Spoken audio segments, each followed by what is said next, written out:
On est à la recherche d'un avion Pilatus qui se serait crashé en mer entre Belle-Île et l'île Dieu. Bon, hop, il y a un truc jaune dans l'eau là, attention pour la verticale. Ok. L'important, c'est de relocaliser rapidement l'aéronef qui s'est crashé. La mission est réussie quand on a réussi à sauver toutes les personnes. L'exercice d'Oran 2018, c'est la recherche en mer d'un aéronef perdu. Donc là, en l'occurrence, on cherchait un aéronef qui était perdu avec 6 personnes à bord.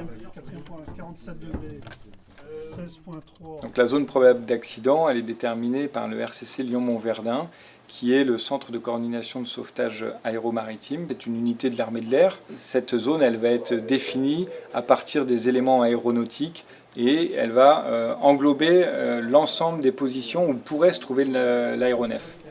Dans ces opérations-là, en fait, il faut bien voir que la difficulté est essentiellement liée à l'éloignement.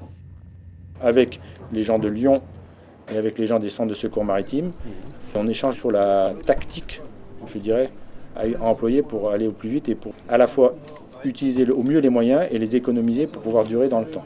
Nos premiers réflexes, c'est de mettre en alerte les moyens qui sont dédiés au secours maritime. Pour ça, il y a en permanence un avion qui est capable de décoller en 1 heure.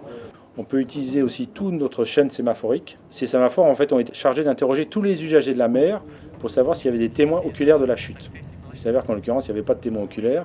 Donc on a dû appliquer une recherche générale sur la zone qui nous était attribuée. Ok, continue à virer. Photo à droite si on peut. Ok, sur la droite. Ok, visuel, je vois, en bout d'aile.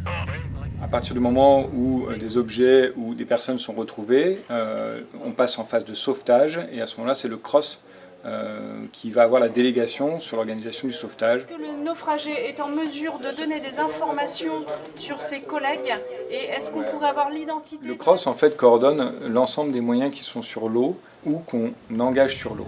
On a un réseau de communication important avec ces moyens.